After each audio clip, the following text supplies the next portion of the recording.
This may sound crazy. Let's get into it.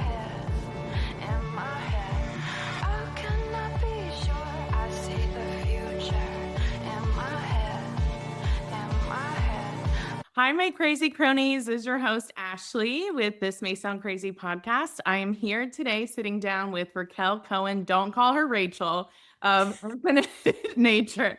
She is a spiritual coach, nature connector, intuitive medium, and author. Hi, Rachael. Hello, Ashley. Thank you so much for having me here today. Yeah, so Raquel's not like tomato. So the long story is I know when you look at my name, it's spelled like Rachel, although there is an extra A at the end there. But growing up, my name is actually Rachael, which nobody can say, right? I get that.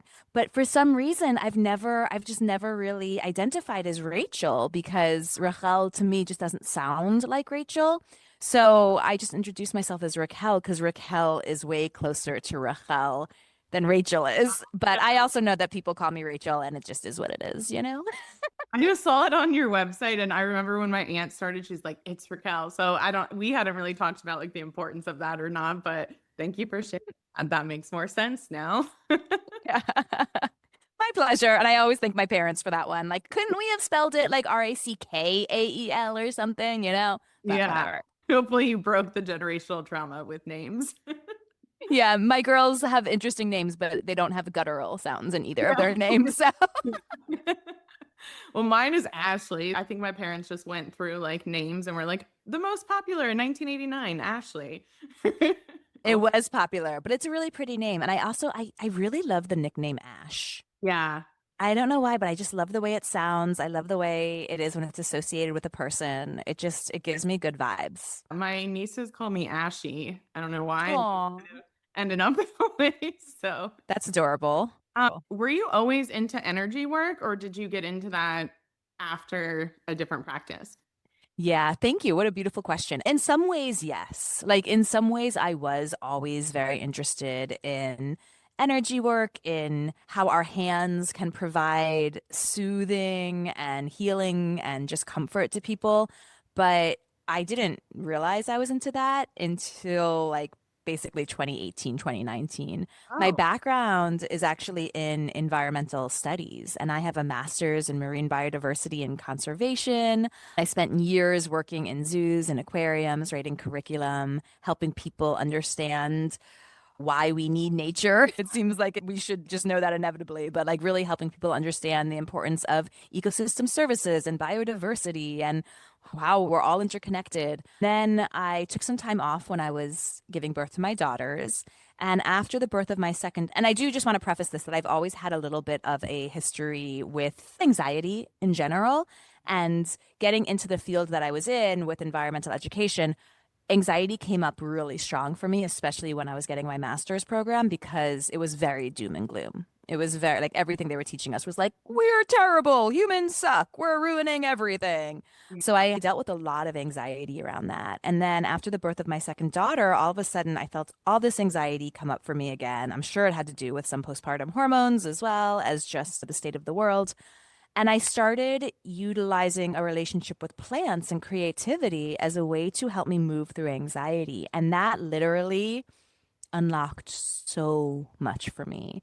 So I started off first with the book The Artist's Way. Have you ever heard of that book by Julia Cameron? Okay, yeah. So everyone who's heard of that book like makes this face and nods because it is a book for spiritual awakening. It's a book about getting out of creative blocks, but it really is a book about spiritual awakening and recognizing we are all spiritual beings.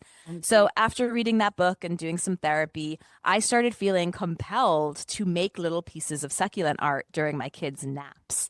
Instead of doing laundry and all the things that were like on my to-do list, I'm like, I'm gonna go make some art. And when I would do that, I just noticed that it was the only activity that I could take part in where my monkey mind just really went away. Like I wasn't worried. I wasn't thinking about all the million things I have to do. I wasn't shaming and blaming myself. I was literally in the present moment, in flow, in creativity. And obviously that felt really good. That was a nice place to be. So Uh-huh. I started making lots and lots of pieces of art and started gifting it to friends and neighbors. And then they were like, oh, I'm going to a wedding. Could you make me something? Or, oh, you used to be a teacher. Why don't you teach workshops on this? And this is all in like 2016, 2017, when workshops were becoming really popular, Yeah. especially creativity workshops. So that's really how my first business, Infinite Succulent, started. Is I just started bringing this succulent art projects to different workshops and talking about my own experience and explaining how creativity and our relationship with nature can help us move through a lot of these emotions that maybe aren't the most desired. After about a year of doing that, I just got this random email from an editor in New York who's like, we want a succulent craft book. Do you want to write a succulent craft book? And I was like, I do now. I ended up writing my first book, Infinite Succulent, which is just a book about succulent crafts. But throughout this time, the plants were actually taking me beyond the creativity of it. Mhm. I had found some crystals with holes drilled in them at the thrift store because I loved going to thrift stores to find things to plant succulents into. It was like Yeah. treasure hunting. Yeah. So I found these crystals and I planted some succulents in there. And when I did that, it was like the combination of the energy of the crystal with the energy of the plant. I was like, what is happening? Like, I could all of a sudden feel like, oh, this plant is thirsty. I need to give it some water. And then I'd have it in a bowl of water, and I could feel the plant like taking up the water. And I could feel in my own hand when the plant had had enough. It was like communicating with me. And I Wow. just had Yeah. this knowing. And I was like, I don't know what's happening, but this is really interesting. And I started kind of like following the urges and kind of following the breadcrumbs as they Universe. started coming out. Yeah, the universal breadcrumbs. Yeah. So I got really curious about crystals, which Mhm. got me really curious about the chakras. Mhm. So I got certified in crystal energy healing first, and that was my first real kind of deep dive into the chakras. Then, when I started doing some practicing sessions on people, I would notice that I would hear things in session, or I would get images in my mind, or I would just know things that I was sharing in these sessions. So, my intuition, my intuitive channels were really starting to get amplified. I also just want to state that I've always known I've had intuition ever since I was a little kid. I knew that I could feel people's emotions. I knew that I had moments where I was reading people's minds. I had absolutely no control over any of it, but I Uh-huh. had many experiences from the time I was very young until recently where I knew I was experiencing other people's conditions as my own, which Right. is being an empath.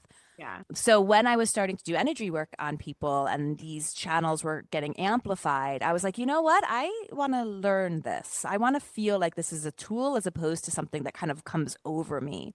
Mm. So starting in about 2019, I started taking some online courses for intuitive development. And then 2020, when everything shut down, I started taking a lot of courses on it. And just by starting to take the classes and starting to practice, it's like this cascading effect where all of a sudden it's like, whoa, so much was happening. And one of the biggest surprises for me was my skill as a medium. Mhm. Because when I was first starting to do this, I just wanted to understand more about the chakra system, talk to people's bodies, be able to get better insights as to how we can move energy to assist in any way. I didn't even think like I wanted to talk to dead people or dead animals Yeah. or dead anything. But one of the lessons in one of my intuitive programs was communicating across the veil. And I was like, oh, this is really easy for me. And also, I love the way it feels. Yeah. Absolutely love the way it feels. So then I took some courses just on mediumship and here we are. Three. Yeah, I think it's important to work with animals and plants. That was definitely a gateway for me in general. I don't know if you know this, but I had a plant business for a little bit. I know that. I'm not surprised, but that's really Well, I think in 2020, everyone became a plant connoisseur. You seem yeah. to be like ahead of the curve on that. But yeah, I had a traveling plant business for like 7 months. It was called Lady Plants. Now it turned into Lady Collective because I realized that couldn't, I could feel all the plant's energy all the time. And I had the jungle around me and it just took all my energy. It actually did the opposite. But I tend to go balls to the wall with everything. So no wonder I don't need to be covering my walls in grass. Um, now I'm more intentional in having like ones that I can be like, oh, I can nurture these relationships, right? Yeah, yeah, reciprocity. It's about capacity, truly. Right, right. And I wasn't even watering myself then, so that was my own thing too. But Yeah. have you ever heard of like the sand studies? No, tell me more, please. Or water like crystalllatus. Yes, I've heard about the water studies Yeah. and water holding memory and freezing water over images. And yeah, Well, not familiar with the sand studies. I'd love to hear more about that.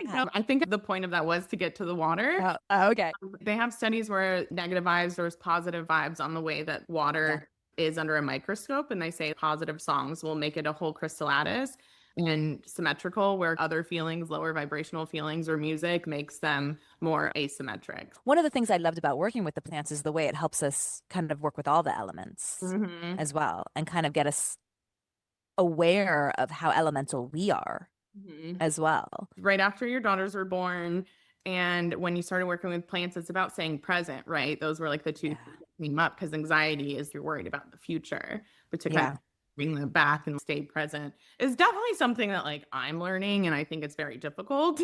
Yes, agreed. I'm more like head over body type energy, but I'm working on it. And it actually came up in my Akashic records at the last reading too.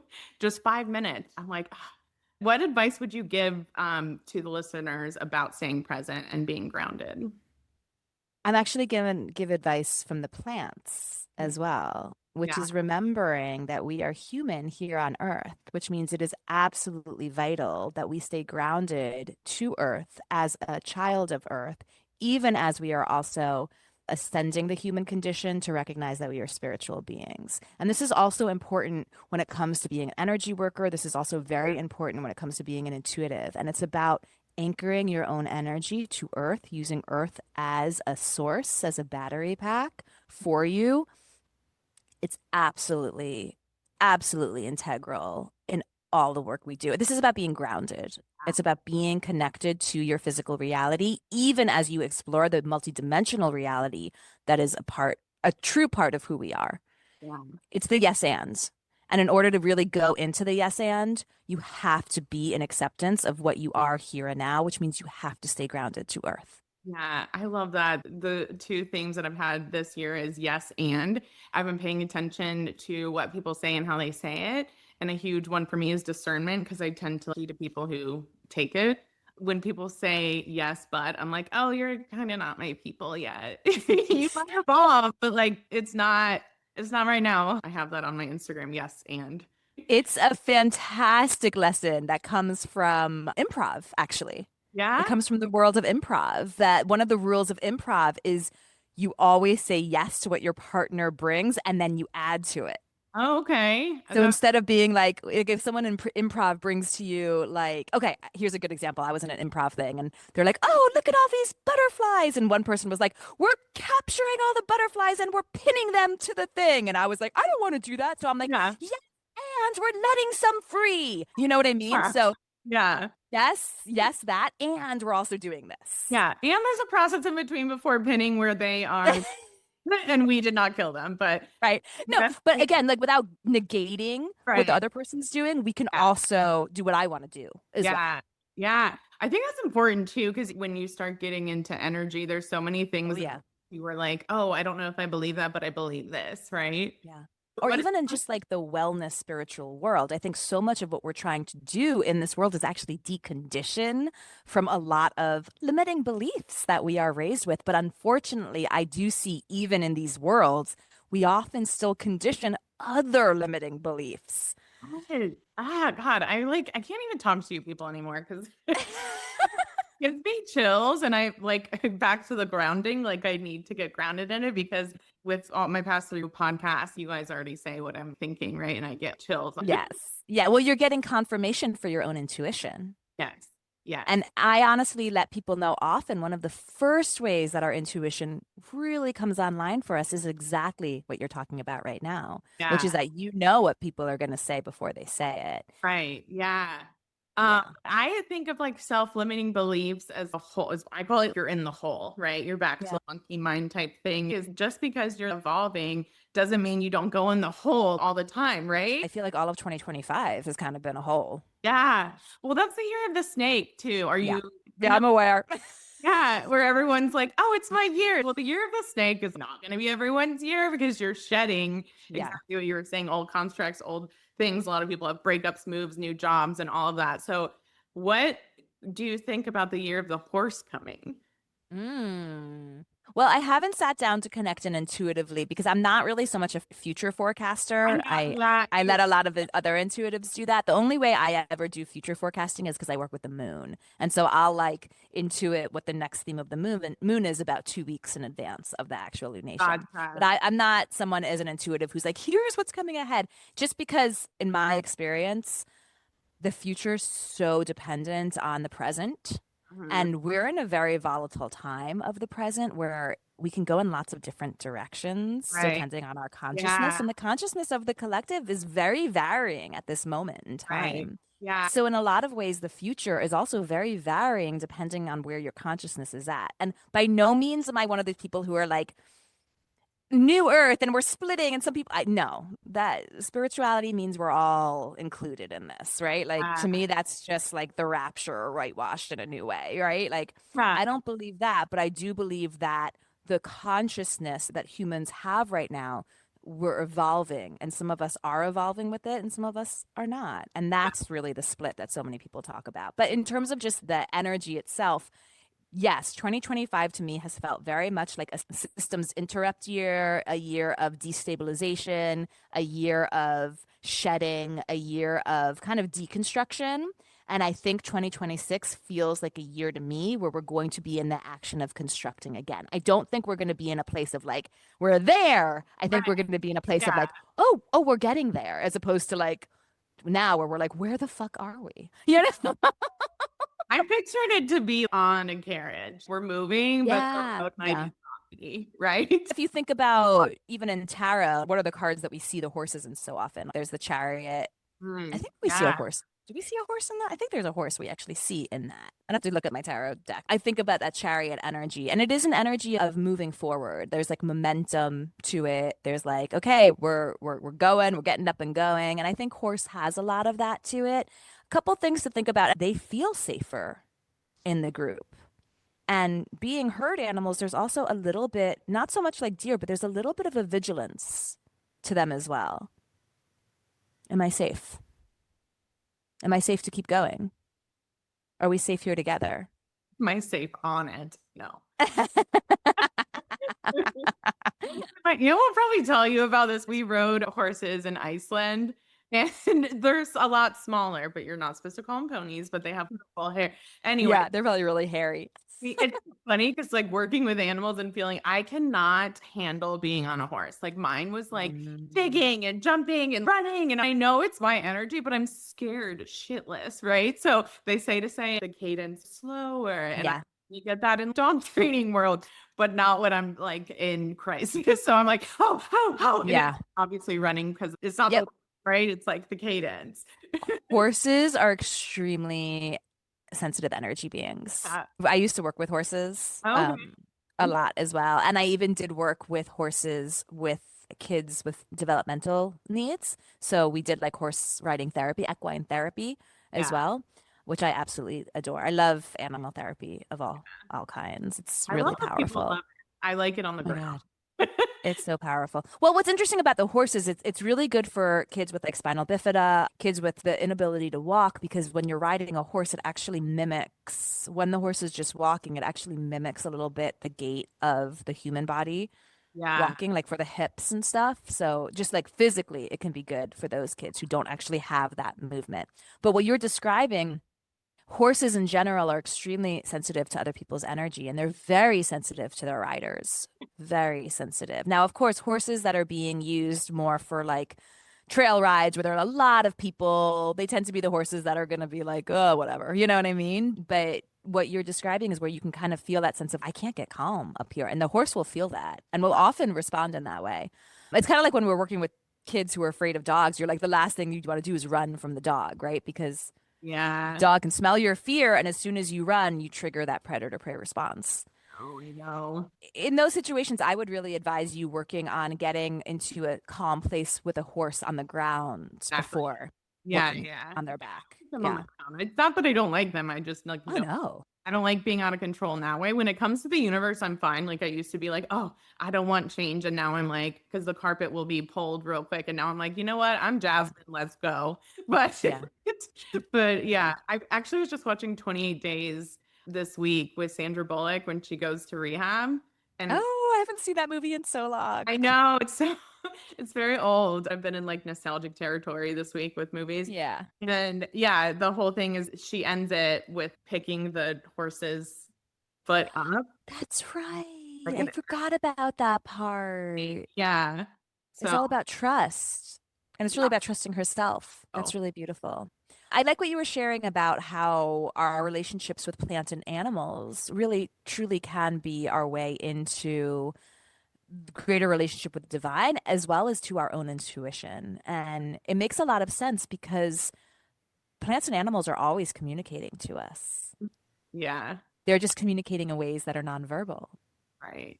And the more we're able to pick up on these nonverbal cues and this nonverbal communication, the more we're actually honing in the antenna that is our intuition. Mm.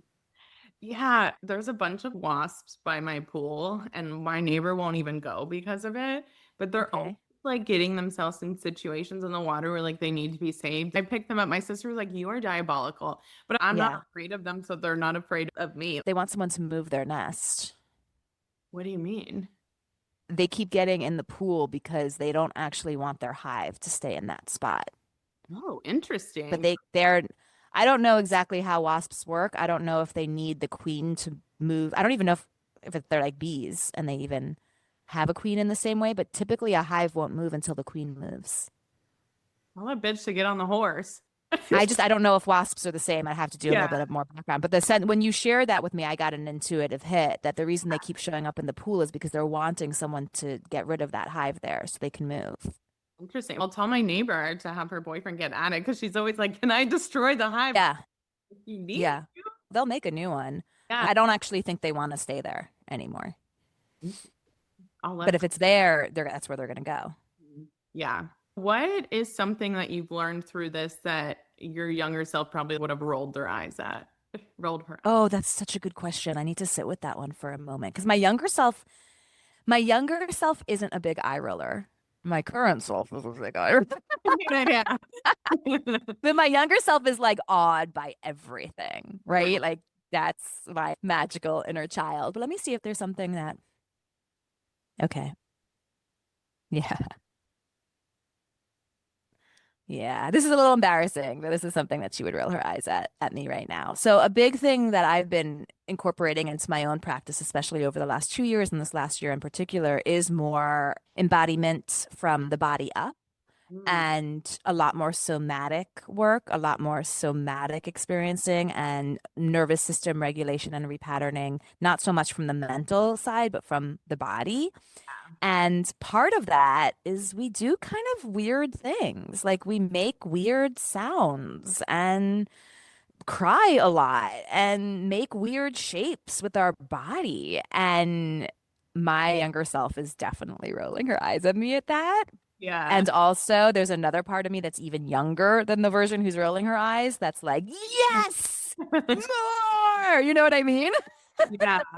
That's cool. I mean, even being into energy, I do feel like when I see people like doing all of that, I'm like, all right, I'm not there yet, but appreciate that they can do it. It's like the OA. Have you seen that? Oh my God, I love the Movement. OA. Yeah, where they do the movements and change Oh, that time. Yeah. yes. But it really Yes. yeah. And I know personally, I feel really uncomfortable if I'm doing like a video where I'm like, I'm going to do Reiki on you, right? Like, and I always feel a little bit like I'm performing as opposed to when I'm actually doing a Reiki session on someone and I have absolutely no self-consciousness. I'm just moving with whatever my body is telling me to do, whatever my hands are telling me to do. I make weird noises. There's absolutely no ego in it. But when I'm like, put on a camera and make a video, I'm like, oh. Exactly. Speaking of camera, I feel like I need to move this down. It's like, oh, it's doing its own thing anyways. We're back to where we were. You're the focus here, Ashley. You're the focus. I'm like, can I get some shoulders? Sugar shoulders? I mean, I gotta say, I would love to see more of your necklace because it's gorgeous. Lions. Ooh, I love it. I'm loving all your bling. I love it all. No, I got into, you were talking about Oof, oof, oof. crystals. Pyrite has been a major one. Yeah, you got a ton of pyrite going on right now. Love that. Calling in the money, huh? Is that what it is? Yeah. Pyrite's great for that. It's also really good for the solar plexus. So if you're doing any work with self-love and just kind of working on like mindset, thought type stuff, pyrite's going to be great for that. It's almost me and you's year anniversary of meeting and my first reading with you. It was right around Thanksgiving time. And I actually rewatched it today. So I don't want to see, I'm sure you don't remember. I don't remember at all. In my heart, my dog came into it, which was the first time that you met her. And then the solar plexus, she really protected and that she wouldn't even let you in. Yeah. She was your guardian.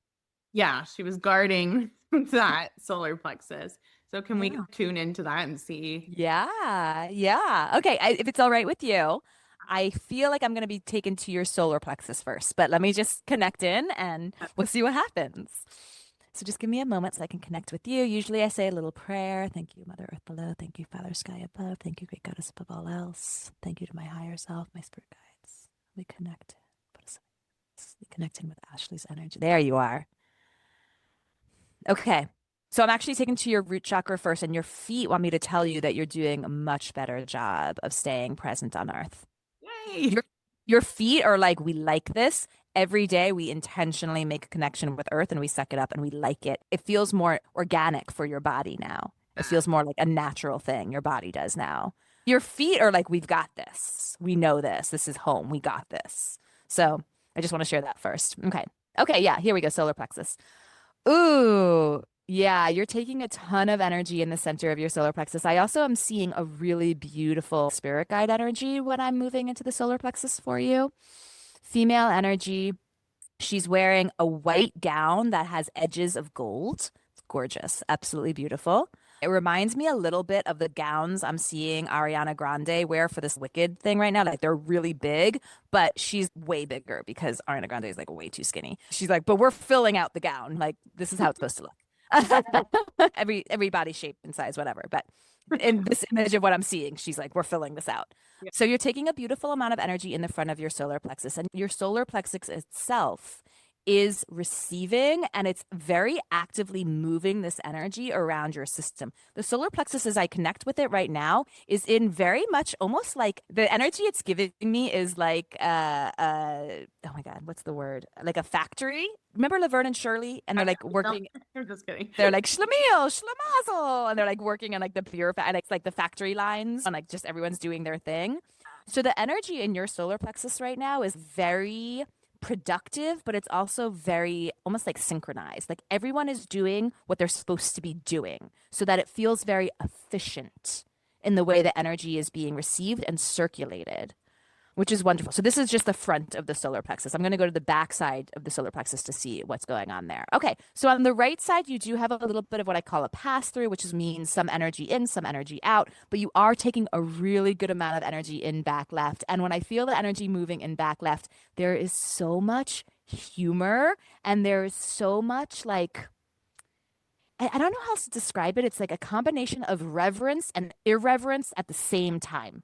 Yeah, that makes sense. Which is lovely. It's like this, and you kind of spoke to it before, like this ability to discern what is actually worthy of like for us to revere and what really isn't. And I think that's an important place and important questions for us to ask of ourselves right now, because I think we've been taught to worship things that we're actually not supposed to worship.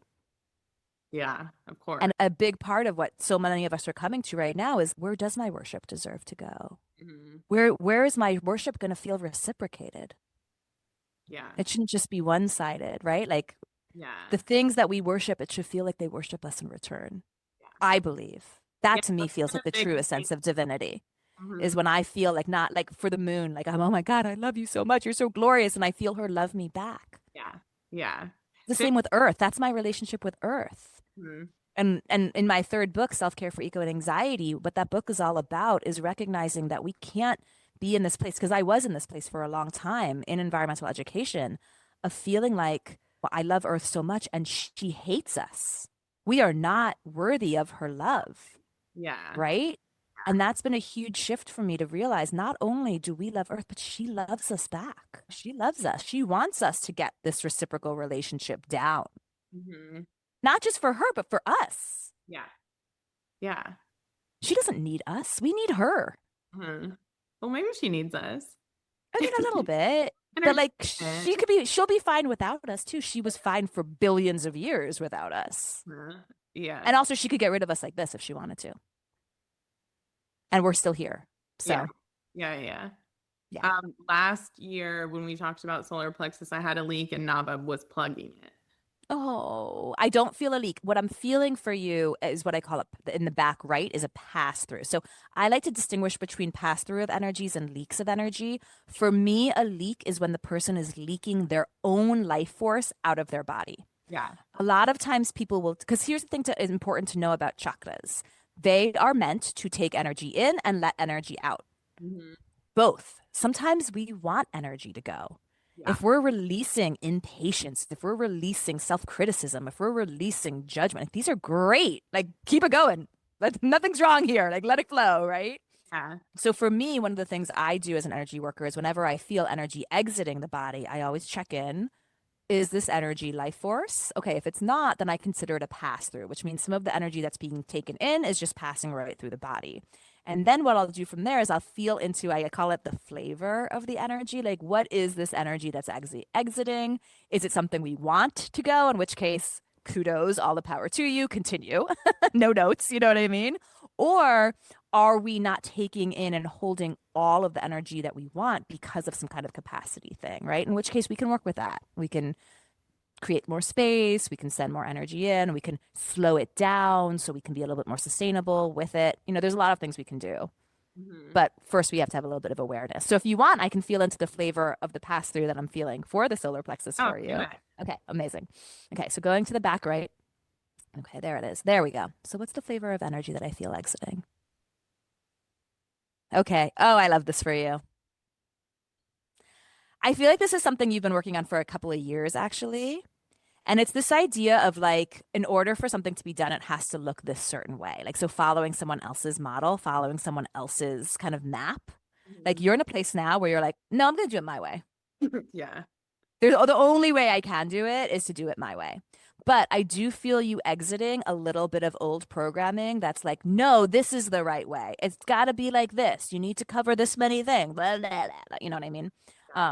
So that kind of what I feel exiting is some of that old programming of other people's beliefs of how things need to be done. So you can reside even more strongly in the energy of, I know the best way, which you're doing a beautiful job of, by the way.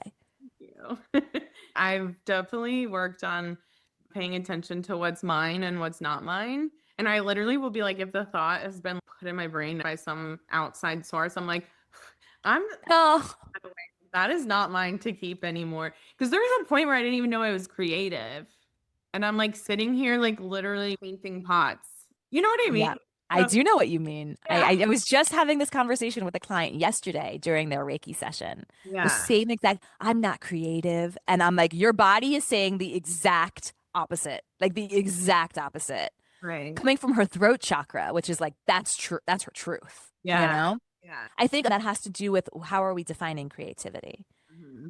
You know, I think for some people it's like, oh, I have to paint a painting or make a sculpture or draw something or write a poem from nothing. Like that's what's creative. We don't recognize that how we get dressed in the morning is creativity. The way we feed ourselves throughout the day is creativity. The way we interact with the world around us is creativity. Right. Yeah. Especially those of us who are communicating non-verbally. Yeah. I read the book Hiring the Heavens recently. I haven't heard of that one. Read, Who's but the author of that one? I'll look it up. Okay. Yeah, let me know. Yeah, but names, I'm like not good. I could quote any Mhm. movie, but when it comes to anyone's name, I'm like, oh, like I don't even know Yeah. mine some days. I can actually speak to that because I have a very difficult time with names. I'm good with like animal names and kid names, Yeah. but like adult names are like in and out. And Yeah. even when I'm connecting in with those who've crossed over, it can be very difficult for me to hear their names. Part of that is because people's energy doesn't often look like what they're named. Yeah. So we're like, wait a second, wait. This doesn't fit.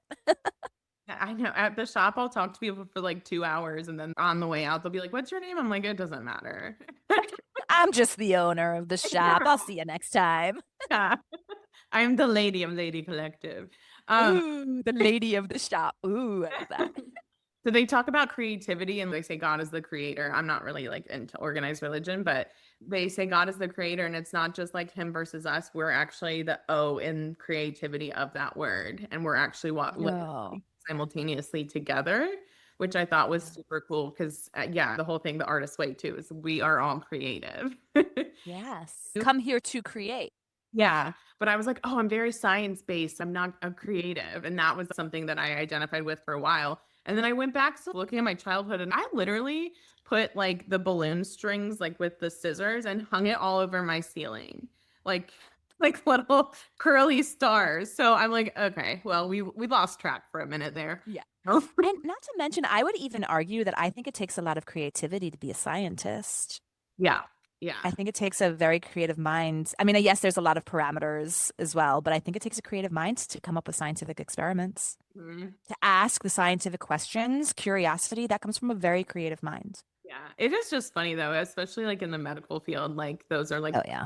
kind of naysayers of the spiritual realm a lot, especially in Western medicine. Yeah. I was definitely raised that way. And so now Yeah. bridging the gap, that's kind of like the point of this too, right? Especially in the field of psychology and in the quantum type fields, I actually think that there's a really beautiful bridging and merging of the spiritual and scientific.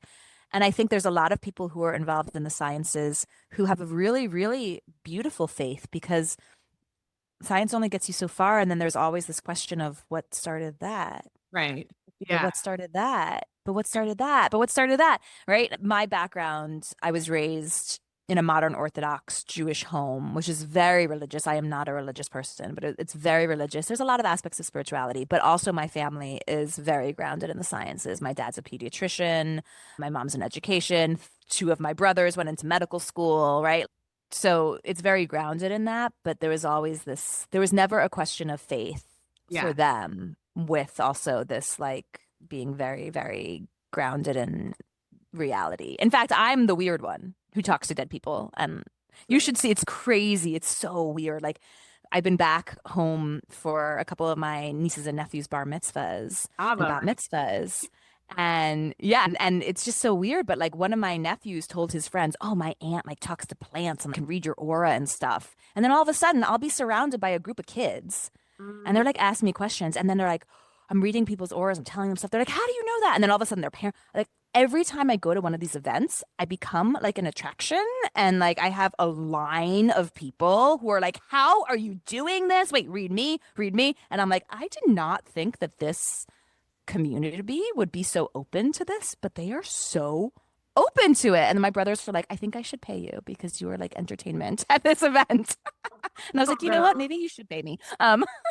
But that's funny because that's what when it comes to doctors, when they say that they're doctors, everyone's like, well, what do you think of this? And what do you think of this? And Yeah. you know, so Yeah. it's kind of the same where you're like, can you actually like pay for a session? Because like that's kind of my job and how I make money. Yeah, I know it's so funny because growing up, my dad is a pediatrician, and so in our neighborhood, the neighborhood I grew up in, we would often have Shabbat every week, so we wouldn't drive or use electricity from Friday night to Saturday night, and so inevitably every weekend, someone would come over with a sick child to be like, "Can you? Do we need to get antibiotics?" You know what I mean? And so people were like coming to our house all the time to have my dad check them, like on these holidays and stuff. So I guess I learned that from someone, you know. Yeah, exactly. What do you think surprised you the most about shifting from environmental science to what you're doing now? I don't want this to sound callous because it's not callous. Yeah. But I think a big shift for me is that the earth is not in as nearly as much pain as I thought she was. That's cool though. Nature is actually not suffering as much as we're being told she is. Yeah. The suffering is actually on us. Yeah. I mean, yes, there's other species that we're definitely impacting, and I hate that, and it makes me really sad, you know?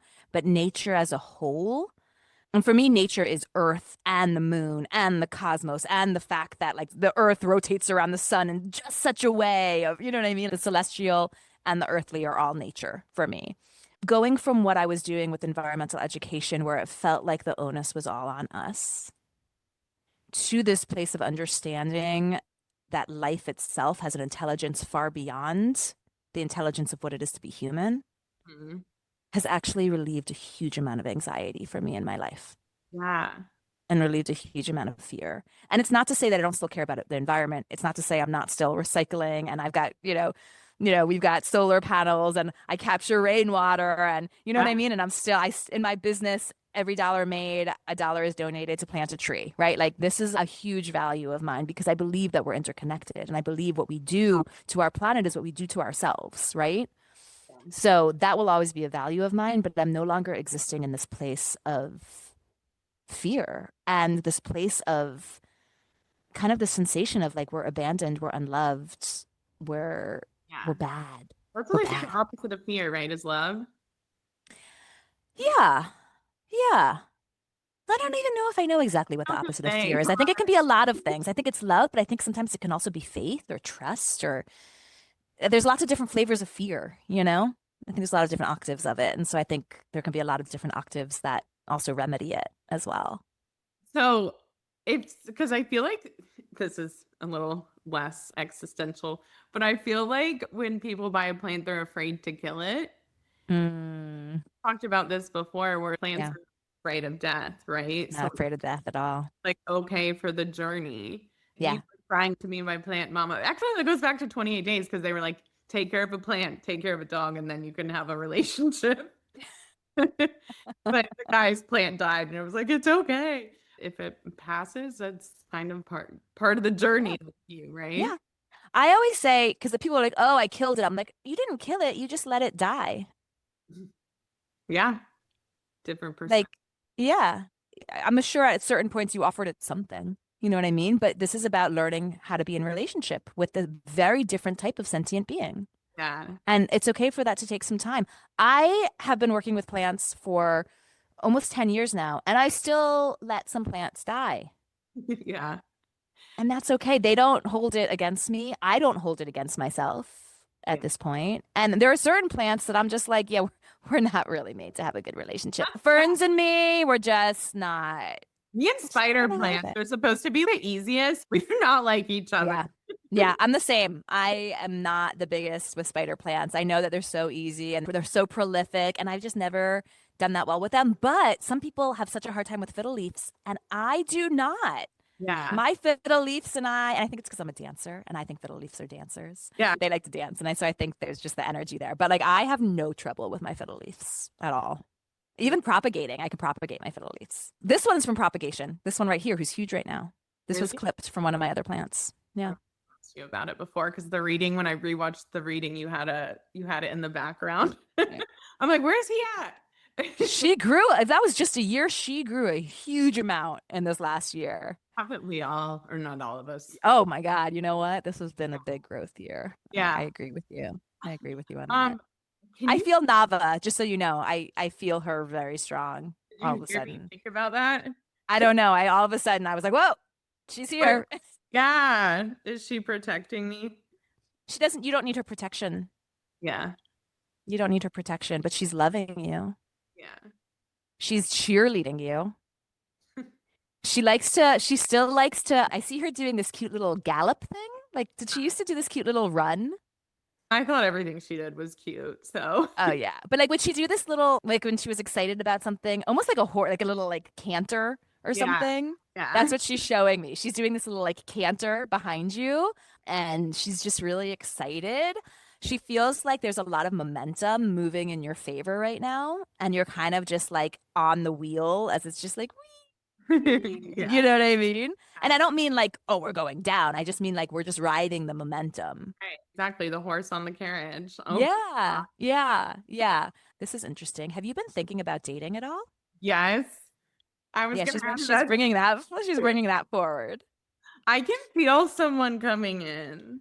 Yeah, and do you date men or women? I feel like you could go either way. Men? That Okay. always comes up. I'm like, I mean, women Yeah. are beautiful and men are awful, but I'm attracted to men. Yeah. Yeah. I think also you probably had some past lives where I think the past life I'm feeling right now, you actually were the man and you had such reverence for the female, for the female in general. So I feel like that reverence for the female, I still feel inside of you in this lifetime. Um, yeah, but you like worshipped your woman in that lifetime. That's cool. Which I is, need to take yeah, that is really cool. Yeah. So anyways, Nava's bringing forward this sense of it's like partnerships coming in. Like she's not even telling me about like who this person is. She's just letting me know like this is part of the momentum that we're feeling. Yeah, too. That's okay. Now she's getting protective. Why? I'm like, oh, now I feel her protection come in. She is going to be very discerning with you about who you're dating. She says that you have a little bit of a tendency still to choose the boys who are just not that great for you. But she knows that you're moving away from that. She knows that that's something you're aware of. But she's gonna, like, what she's letting me know is she's like, don't worry, mom. If they're a no, I am going to let you know. Yeah. I don't know exactly how she's going to let you know, but I think you'll be clearer on that because you still have a very close relationship with her. Yeah. She gives me all senses. Yeah, she's mine. Good. So I don't need to tell you what her symbol will be. You'll be able to intuit that. Yeah. But she's just letting me know that she's going to let you know if the person's a no. Like she just wants you to know that she's going to be very involved in who she's telling me who she even lets in the door. She wants you to know that she doesn't want you to be like scared of your old tendencies or feel like you're going to be like going backwards because she's like, we're not even letting those old guys in the door. Mm-hmm. But even where you are right now, there might still be little kernels, tendrils of that. Like they're wanting to kind of harvest energy from you. She's like, I'm just going to make sure that you know in those moments when that's happening so that you can choose different. Yeah, that was in our last reading. That's why I was going to mention I don't even remember. Oh my gosh, I love that. I Right. don't remember my past readings like barely at all. Yeah, that seems to be a common theme with energy readers. They're like, I think you have to because you have enough space, right? Exactly. And also the message wasn't for us. Right. Right? Yeah. Like we are just the bridge for which the message to come through. So it's not supposed to land here. It's supposed to land in you. Yeah. That's nice. And so, yeah, exactly. And so I've had experiences where I remember a certain spirit coming through, or I remember the sensation because I'm highly clairsentient. So I'll remember a sensation because it's just so delicious. You know what I mean? So like the selfish part of me is like, oh, I remember that because it felt good, you know? Right. But like when it comes to specific messages, or do you remember you told me this would happen? I'm always like, I do not remember whatsoever, but I'm so glad to hear it happened. Yeah. No, you definitely were like, you went into my heart space. There was a leak happening. And then you were like, there's two guys. She's like, not she, you were like, or them, whatever. We're like, yeah, there's kind of a bad boy magnetic energy. And the other one's like more golden retriever, but less magnetic, but more like, oh, you're shiny type thing. Yeah, I'm still, yeah. Mm-hmm. You're like, yeah, I still like those things. Well, I'm kind of getting over it. I ended up dating the one I wasn't supposed to for a week. Yeah, we got to learn. We learn, right? It's always learning. And then I realized, like, okay, I've kind of outgrown you. And those old patterns of, narcissism or a little bit, like, are just not really cool anymore. And you can't control me, so you're going to hate it anyways. Yeah. And it's just it's no longer a match for your energy. You no longer felt the same kind of like entanglement that would happen in the past. Yeah, it's definitely a loop. And the thing about these patterns is that they do feel good to us because they're comfortable. Right. It's the devil you know. Right. Exactly. Yeah. Exactly. Yeah. So we're, that's why it's unfortunately it's hard to change. I tell my friends I always see that loop happening. It's like on my left and it's always there. And I can just jump back into the right. It's like a up rope where I can just like in at any point if I'm feeling bored. But where's my kid? That was crazy. You were talking about it. It's like, oh, let's pan out and see if we can get this like energy on the side of you that you're talking about. That's funny. So in Akashic Records last week, she said that I'm gonna have 4 people and I should choose the darkest one. Okay. But Let me see if I can get a little bit more information for you about that. Like 4 people to date from. Let me see if there's anything that wants to come through for you regarding that. Please share whatever is in the happiest, highest, greatest good for Ashley regarding clarifying the message she got from the Akashic record reading recently.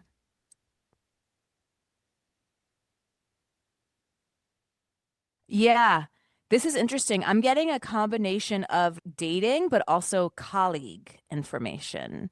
So it feels like the four that they're talking about, some of that is in relation to dating, but I also feel some of it is in relation to possible collaboration, Yeah. like business wise. Okay. Let me see if I can get more information for you around that.